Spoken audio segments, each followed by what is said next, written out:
आप देख रहे हैं जीबीएन एक्सप्रेस न्यूज। सड़क से संसद और सुप्रीम कोर्ट तक लड़ी जाएगी किसानों की लड़ाई। नोएडा इंटरनेशनल एयरपोर्ट के फेज 1 स्टेज 2 में रिसेटलमेंट एंड रिहेबिलिटेशन में आ रही भ्रष्टाचार की शिकायतों को मद्देनजर ग्राम नगला जहानू के हजारों निवासियों ने किसान कल्याण परिषद से मांगी मदद। किसान मजदूर की आवाज ने उनके ग्राम पहुंचकर सुनी वहां के लोगों की पीड़ा। ग्राम में देखने को मिला जबरदस्त आक्रोश। एडीएम भू अर्जन कार्यालय से है लोगों को भ्रष्टाचार की शिकायत। किसान मजदूर की आवाज ने ग्राम नगला जहानू में पंचायत की, जिसमें किसानों ने भ्रष्टाचार को लेकर काफी पीड़ा व्यक्त की। ग्रामवासियों ने बताया कि हमने विधायक जी और योगी जी के कहने पर शहर अपनी जमीनों और पुश्तैनी घरों को देश के विकास के लिए दे दिया। अब कर्मचारी हमारा शोषण कर रहे हैं। हमारे मकानों की पैमाइश कभी कम या ज्यादा बताकर मूल्यांकन कम या ज्यादा बताकर अवैध वसूली कर रहे हैं। मकानों के मूल्यांकन की सूची भी विधायक जी पत्र के काफी दिनों बाद लगाई। जिनके पैसे डाल दिया है उनके सूची में नाम शामिल नहीं किए गए। इससे पारदर्शिता पर सवाल लग रहे हैं। कई महीनों से फाइल एडीएम कार्यालय में पड़ी है, कोई सुनवाई नहीं हो रही। सुविधा शुल्क वसूलने पर ही पैसे डाले जा रहे हैं। पंचायत में राष्ट्रीय अध्यक्ष सुधीर त्यागी ने कहा कि भ्रष्टाचारियों को बख्शा नहीं जाएगा। हमारा संगठन आपके साथ खड़ा है। यदि भ्रष्टाचारी कर्मचारियों को नहीं हटाया गया तो हम विस्थापन नहीं होने देंगे। शीघ्र ही हम तय करेंगे कि किस दिन में हमें लखनऊ जाना है। लखनऊ जाकर माननीय मुख्यमंत्री जी से बात करेंगे। ग्राम के सभी महिला एवं पुरुष योगी जी से मिलकर भ्रष्टाचारियों का पर्दाफाश करेंगे। महासचिव सुशील शर्मा ने कहा कि आप हमें ठोस सबूत दीजिए। हम ऐसे भ्रष्ट कर्मचारियों के ऑफिस का घेराव करेंगे और उनके मुंह पर कालिक पोत देंगे। सुधीर त्यागी ने कहा कि हम शीघ्र अगली रणनीति तय करेंगे। आप सभी लोग तैयार रहो, आपको इंसाफ दिलाया जाएगा। पंचायत में जमशेद अली, समय मोहम्मद वाहिद खान, अरशद खान, मोहम्मद रफीक, नफीस, प्रदीप लाला, डॉक्टर अख्तर, अमीन खान, मजहर खान, शरफुद्दीन आदि हजारों की संख्या में पीड़ित मौजूद रहे। जहां पर जीबीएन एक्सप्रेस की टीम मौजूद है। नमस्कार, गौतम बुद्ध नगर आप देख रहे हैं जीबीएन एक्सप्रेस न्यूज और मैं आपके साथ गुलहसन जायसवाल। आज हम आए हैं जेवर विधानसभा के जहानू के नंगला के अंदर, जहां पर सैकड़ों की तादाद में किसान यहां पर बड़े बंगला के अंदर पंचायत लगाकर बैठा हुआ है और बात करते हैं कि जेवर एयरपोर्ट अंतर्राष्ट्रीय जो यहाँ पर बन रहा है और उसके चलते हुए यहाँ पर जो ज़मीन अधिग्रहण करनी थी गवर्नमेंट को, लेकिन यहाँ पर कुछ किसान नाराज हैं अधिग्रहण को चलते हुए, क्योंकि उनके हिसाब से, किसानों के हिसाब से, उनके जो हित हैं उनके हिसाब से यहाँ ज़मीन अधिग्रहण नहीं हो पाई है। आइए बात करते हैं जी। सबसे पहले हमारे चैनल में आपका स्वागत है। क्या नाम है आपका? धन्यवाद। मेरा नाम सुशील शर्मा है। मैं यहाँ का स्थानीय किसान हूँ। पहले कोई भी अगर किसी संगठन में या किसी पार्टी में काम कर रहा हूँ वो बाद में हूँ, लेकिन मैं सबसे पहले मैं किसान हूँ। आज मैं अगर यहाँ बैठा हूँ तो केवल किसान की हैसियत से बैठा हूँ। मैं अपने भाइयों में, अपने समाज में, किसान भाइयों में मैं बैठा हूँ। जिस तरीक़ा से यहाँ जेवर अंतर्राष्ट्रीय एयरपोर्ट बनना है, एशिया का बहुत बड़ा एयरपोर्ट बनना है और यहाँ पर किसान अपनी ज़मीन को ना देने के इच्छुक में हैं क्योंकि उनके हिसाब से अधिग्रहण नहीं हो पा रहा है। यहाँ पे जो पंचायत हुई है इसके मुख्य कारण क्या है? आज मैं सबसे पहले आपके चैनल के माध्यम से ये बता देना चाहता हूँ कि पूरे देश के सभी नागरिकों को इन लोगों के इस त्याग का सम्मान करना चाहिए। आज जिस गांव में हम लोग बैठे हैं, इस गांव के उन किसानों का बार बार मैं धन्यवाद करना चाहता हूं कि जिनके माध्यम से आज जेवर पूरी दुनिया में अगर स्वर्ण अक्षरों में लिखा हुआ है तो केवल मात्र इस गांव के जो किसान आज मेरे पीछे बैठे हैं, इनका सबसे बड़ा योगदान है आज उस जेवर एयरपोर्ट को बनने में। इन्होंने, अभी आपने पूछा कि क्या कारण है, क्यों ये ज़मीन नहीं देना चाहते, मैं बता देना चाहता हूं। इन्होंने सबसे पहले अपनी सहमतियां दी हैं। ये अपने पूरा ये जो गांव है अपना मुस्लिम समाज का हमारा गांव है। मैं बार बार मैं नमन करना चाहता हूं इन किसान बंधुओं को कि इन्होंने इस देश की तरक्की में सबसे बड़ा योगदान इनका रहा है। जिस वक्त ये दूसरे चरण, जो एयरपोर्ट का दूसरा चरण है, उसमें प्रभावित वाला ये गांव है। इन्होंने हंसते हुए, सरकार ने जिस तरीक़ा से इनसे बात की, माननीय मुख्यमंत्री जी के द्वारा ये किसान मुख्यमंत्री जी के पास ये किसानों को हम लोग लेके गए थे। माननीय मुख्यमंत्री जी ने मुआवजा भी बढ़ाया था और हंसते हंसते किसान माननीय मुख्यमंत्री जी के आवास से आए थे, इसमें भी कोई शक नहीं है।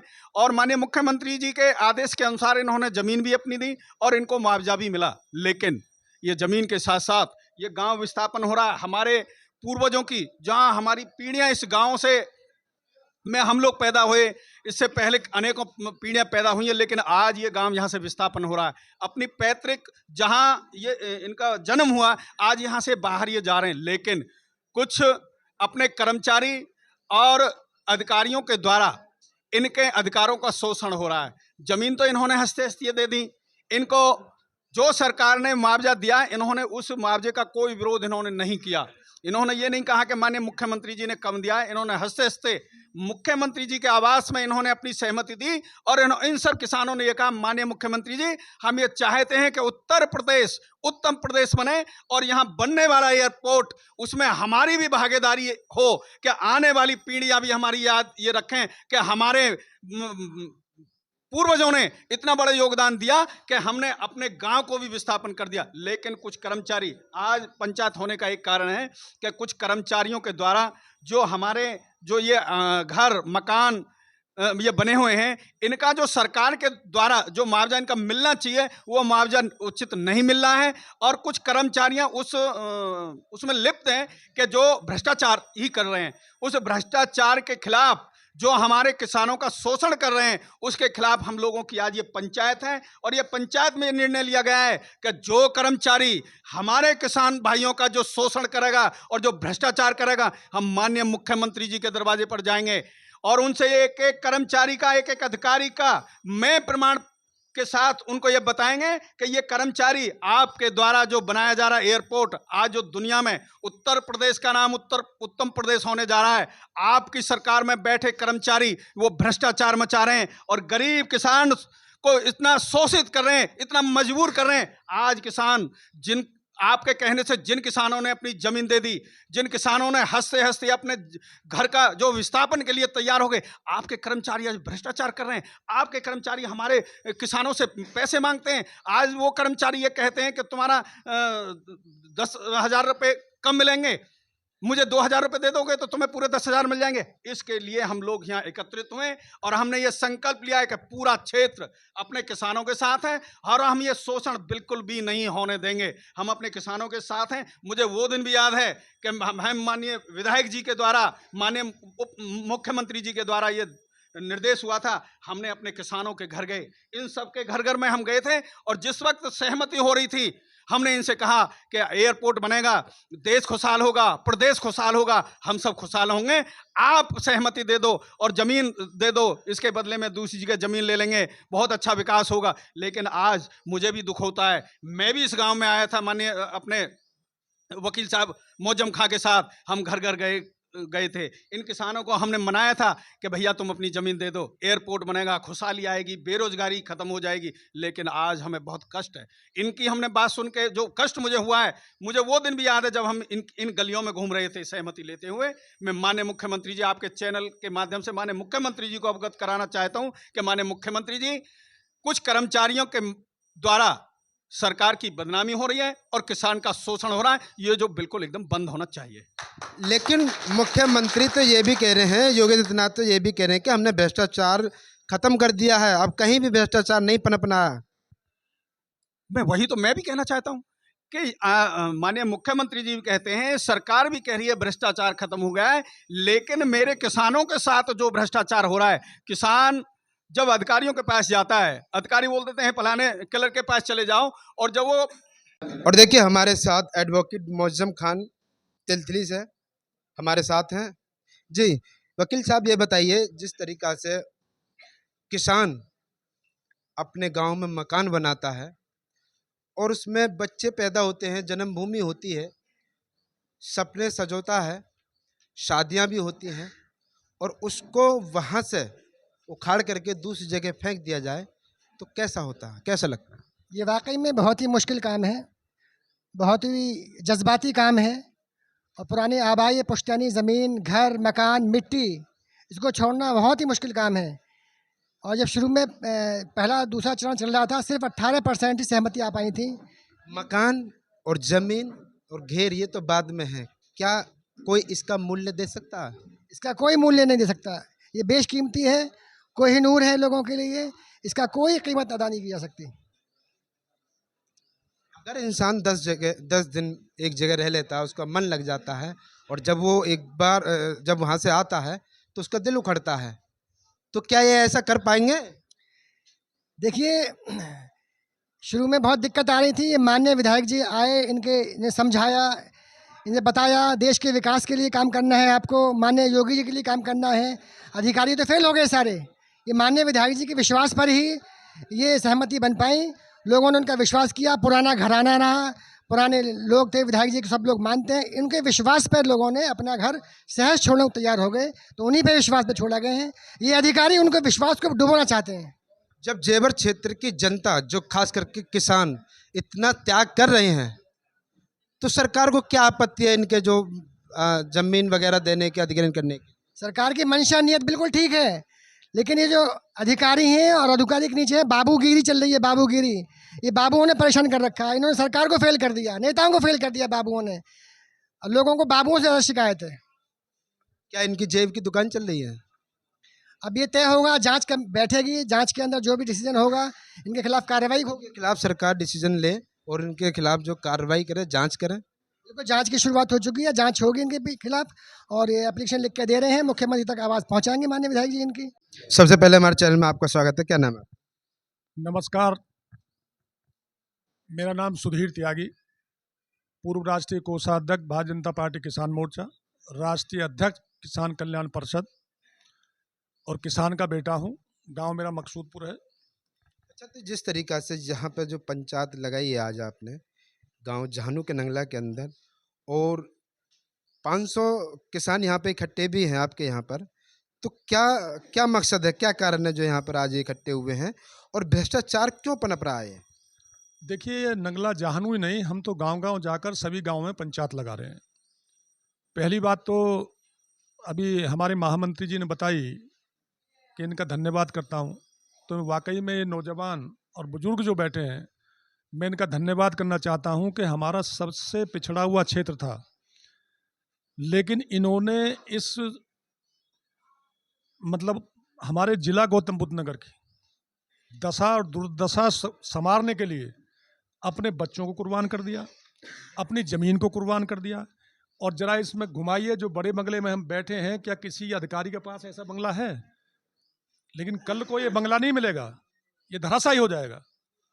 तो इनको जो बर्बाद करने का काम अब अथॉरिटी कर रही है, इन्होंने अपनी इच्छा से ज़मीन दे दी, अपने इच्छा से अपने घर दे दिए, मकान दे दिया, बच्चों की खुशी दे दी, लेकिन आज चंद अफसर इन्हें लूटने का काम कर रहे हैं और इन्हें ठगने का काम कर रहे हैं, इनको उचित मुआवजा नहीं दे रहे हैं।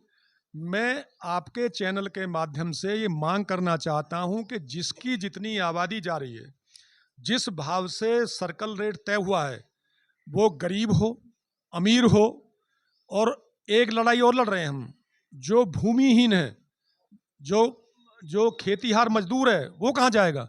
उसको कौन ज़मीन देगा? तो वो भी तो हम किसानों पे ही आश्रित थे ना। उनको भी 100-100 गज का प्लाट अलग से रहने के लिए दिया जाए। कहाँ पशुपालन करेंगे, कहाँ मुर्गी पालन करेंगे, ये कहाँ मछली पालन करेंगे? सब ज़मीन तो इन्होंने हड़प ली है। तालाब ये नहीं छोड़ रहे, मस्जिद ये नहीं छोड़ रहे, मंदिर ये नहीं छोड़ रहे। तो मेरा कहने का मतलब है कि जो भ्रष्ट अधिकारी हैं, उनके साथ मिलकर कुछ जो असामाजिक तत्व हैं, इन भोले भाले किसानों को लूटने का काम कर रहे हैं। आज हमने इसी संदर्भ में इस गांव नंगला जहानू में सभी किसान भाइयों के बीच में पहुंचकर इनको ये विश्वास दिलाते हैं कि इनके साथ नाइंसाफ़ी नहीं होने देंगे। इसके लिए माननीय मुख्यमंत्री के यहाँ जाना पड़े, प्रधानमंत्री के यहाँ जाना पड़े, या हमें जितने भी भ्रष्ट अधिकारी हैं उनका घेराव करना पड़े, हम इनके साथ खड़े हैं और इनके साथ रहेंगे। और जी किस चीज़ में घोटाला हो रहा है? 2000 वो है मीटर जगह, और वहाँ को 43,000 रुपया है। अब यहाँ तुम कम घोटाला मान रहे हो? 2000 फुट एरिया है, उसको 43,000 रुपया। कितना चाहिए? जितनो सबको मिल लो है, जितनो सरकार रेट धरो सरकार ने, इतना मिलना चाहिए। 43,000 मिलना चाहिए। बस दिल ना दुखना चाहिए, सरकार इतना दे दे, दिल ना दुखना। बस इतना दे दे जो दिल अच्छा, जिस तरीके से आपकी जमीन जा रही है एयरपोर्ट के अंदर, क्या कहना आप? जी मेरा यह कहना है कि जो विस्थापन हो रहा है ना हमारे गांव के, उसके साथ में कोई भी धोखा न किया जाए। जो अधिकारियों ने बोला है उस पर वो सच उतरे और सक्षम अधिकारी हों, बड़े अधिकारी हैं, उनके हाथ में कलम है, वो इंसाफ से हमारे अधिकार का किसी का हनन ना करें। और जो हमारी स्कीम है, उन स्कीमों को जो गवर्नमेंट की तरफ से हमें पास हुआ है सभी के 4 गांवों के हक में, वो पूरी स्कीम हमें दी जाए, उसमें कोई कटौती न की जाए। और जो 100 गज़ का प्लॉट यानी जो प्लॉट वो दे रहे हैं, अब आप एक बात बताइए हमें, जो 5 साल पहले जो रेट था ज़मीन का, क्या आज रेट वो दे सकते हैं अधिकारी हमें? नहीं है ना वो रेट। तो इसलिए वो रेट हमें जो अब जो दी जाए प्लॉट, वो 100 गज़ का प्लॉट दिया जाए। और हमारी जो भी स्कीम है, वो उन स्कीमों के साथ में कोई हमारे साथ में ना कोई चीटिंग होनी चाहिए, ना कोई धोखा होना चाहिए। उस पर अधिकारी पूरा पूरा उतरे। मेरा यही आपसे निवेदन है। आपका क्या कहना है, जिस तरीका से मस्जिद है, मंदिर हैं, और वो भी दूसरी जगह बनेंगी जब यहाँ से आप विस्थापन करोगे, तो क्या कहना आप? गांव दूसरी जगह बसेगा तो हमें मस्जिद और मदरसे, समझे, मंदिर, समझे, कब्रिस्तान और चौहाने हमें सब चाहिए। सेम वैसे चाहिए जैसे हमारे यहाँ पे हैं, और उनसे बढ़िया चाहिए और बेहतर चाहिए हमें, समझे। हम अपना अपना क्या नाम है वो छोड़ के जा रहे हैं, अपना बसने की जगह जन्मभूमि छोड़ के जा रहे हैं। जहाँ हमारी जन्मभूमि है, और हमको कोई कह दे कि भाई यहाँ से नहीं दूसरी जगह बसोगे आप 10-15 किलोमीटर दूर, तो कैसा लगता है?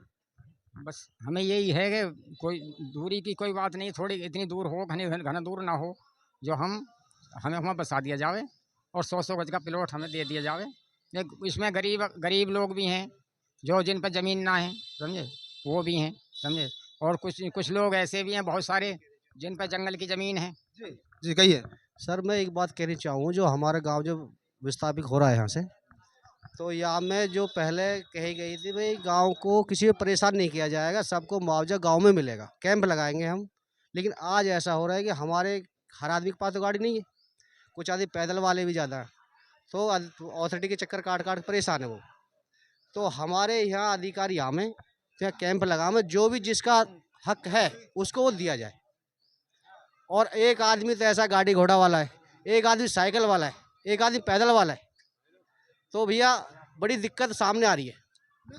पहले मिलना चाहिए, भले दूर कितना भी हो, जब पता लगता है कि जी आपको मुआवजा मिल रहा है तो आप किराए से भी पहुंच जाओगे। किराए से तो पहुंचेंगे जब जब वो आगे बात सुनेंगे वो हमारी, लेकिन पैर तुराई ना होनी चाहिए। हाँ पैर थोड़ा ही नहीं होनी चाहिए। ओजस्वी भाषणों से आपके द्वारा जो दी गई, इनको अपनी ज़बान है, लोग बहुत खुश हुए हैं, उनमें ऊर्जा भरी है, उनमें एकता आई है, और आपने ऊर्जा और मार्गदर्शन दिया है। इससे इन लोगों में जज्बा पैदा हुआ है, जिससे कि अपनी इंसाफ की लड़ाई को लड़ सकते हैं ये। और अब मैं एक चीज़ बताना चाहता हूँ आपको, त्यागी जी हमारे बीच में हमारे नेता बैठे हुए हैं। जब विधानसभा में विधायक जी पहुँचते हैं तो लोग कहते हैं आप भाजपा के सरकार के विधायक हैं या विपक्ष के विधायक हैं, आप हमेशा सरकार के खिलाफ बात क्यों करते हैं, किसानों की बात क्यों करते हैं। उन्होंने कहा भाई देखो, मुझे बनाया विधायक किसानों ने, मेरे आवाम ने, तो मैं इनकी तो बात कहूँगा, उनके जायज़ हकों की बात कहूँगा। अगर जायज़ हकों की बात कह लोग आज में फूट डालेंगे। बहुत सारे किसान संगठनों से ताल्लुक रखते होंगे, हम उसके खिलाफ नहीं है। कोई किसी किसान में जाओ, हम इससे परहेज नहीं करते, कोई कहीं जाओ कहीं आओ, लेकिन अपने हकों की लड़ाई इकट्ठा होकर लड़िए आप। अगर आप अपने हकों की लड़ाई को इकट्ठा होकर नहीं लड़ेंगे तो आप कमज़ोर हो जाएंगे, और आपकी कमज़ोरी का लोग फ़ायदा उठाएंगे। ऐसी मिसाल बताऊं मैं आपको, जब एयरपोर्ट का प्रथम दौर का अधिग्रहण हो रहा था तो नंगला छीतर, नंगला शरीफ खां, ये मुस्लिम गांव आए थे, नंगला फूल खां।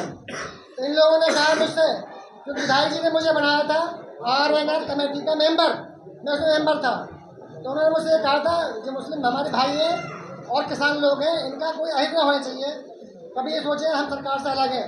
इन्होंने बेशक वोट दिया है ना दिया, इससे मतलब नहीं है, लेकिन इसके अधिकार 3 मस्जिद नंगला फूल खां की थी, 3 छीतर की थी और 2 किशोरपुर की थी, 8 मस्जिद थी।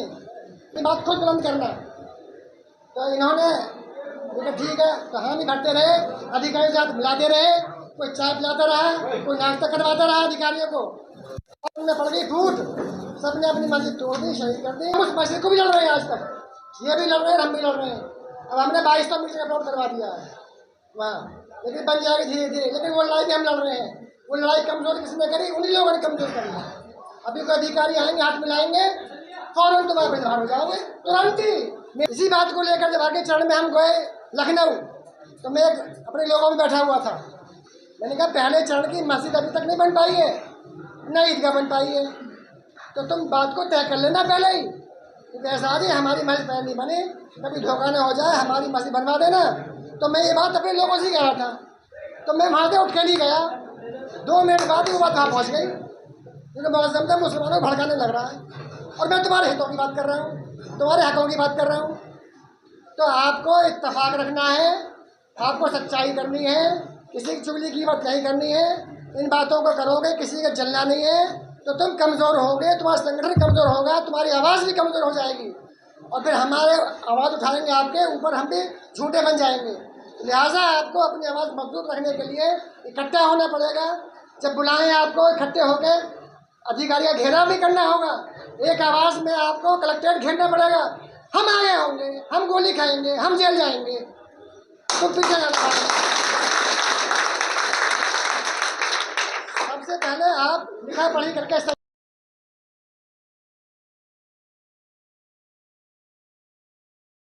मैं ये जो चाहता हूँ कि जो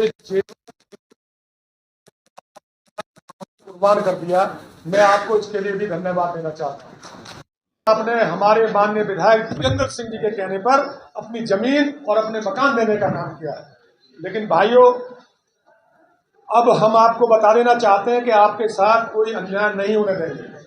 मैं भी भारतीय जनता पार्टी का सिपाही हूँ, और सुशील शर्मा जी भी भारतीय जनता पार्टी के सिपाही हैं, और मौजिम भाई भी उसी भारतीय जनता पार्टी के सिपाही हैं।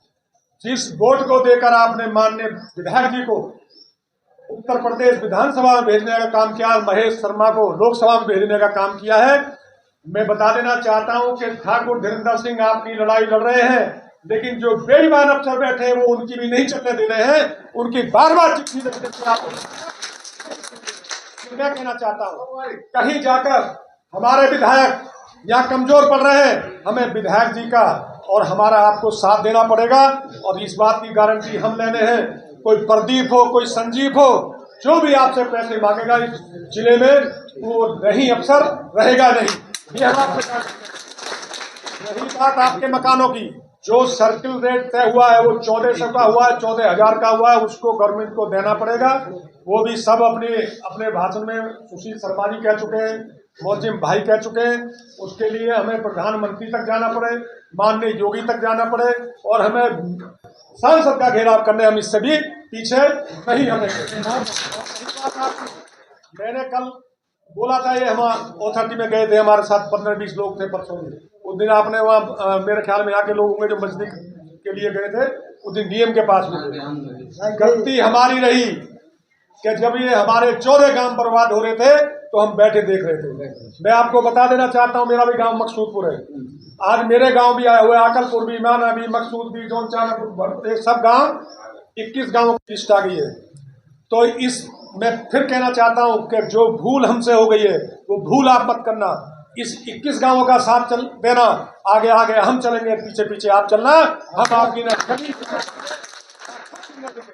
मैं आपको धन्यवाद इसलिए देना चाहता हूं कि आपने अपनी सहमति से मकान दे दिए, आपने अपनी सहमति से जमीन दे दी, लेकिन मैं आपकी पंचायत में कहना चाहता हूं, मैं सड़क तय और सुप्रीम कोर्ट तक जाऊंगा, लेकिन अपने गांवों की जमीन को नहीं जाने दूंगा, मैं आबादी की न दूंगा। मैं किस गांव की बात कर रहा हूं?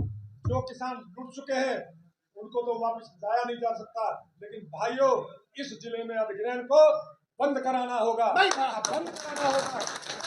आप साथ देंगे तो इस जिले में अधिग्रहण नहीं होगा। जाता हूं, और एक दिन अभी एक जल्दी में आप जहां गई उसमें आपके एमएलए भी होंगे, आपके एमपी भी होंगे, और मैं तो यहाँ तक कह रहा हूँ, अगर अथॉरिटी के अफसर नहीं आए तो उनके चलते अथॉरिटी का घेराव करेंगे और आपको न्याय दिलाएंगे। ये हमारे आपको बता देना चाहते हैं, हम टोपी वाले नहीं है, हम टोपी वाले संगठन वाले नहीं है, उनके खिलाफ नहीं है। एक नेता किसान नेता ऐसे टिकट भी हुए जिन्होंने किसानों की लड़ाई लड़ी, एक नेता चौधरी चरण सिंह हुए जिन्होंने किसानों की लड़ाई लड़ी। हम किसानों की लड़ाई, हमारी टीम में कोई नेता नहीं है, आप सब नेता हो, हमारे किसान नेता है, कोई किसान नहीं है। मैं कह रहा हूँ जिस दिन टेबल पे बात होगी तो नगला जहानू से भी आदमी जाएंगे, कुरेम से भी आदमी जाएंगे, मकसूदपुर से भी जाएंगे, आकलपुर से भी जाएंगे और तिलतरी से भी जाएंगे, पूरे 6 से 5 आदमी जाएंगे, तब फैसला होगा, वरना कोई फैसला नहीं होगा। हम आपको बात देना चाहते हैं।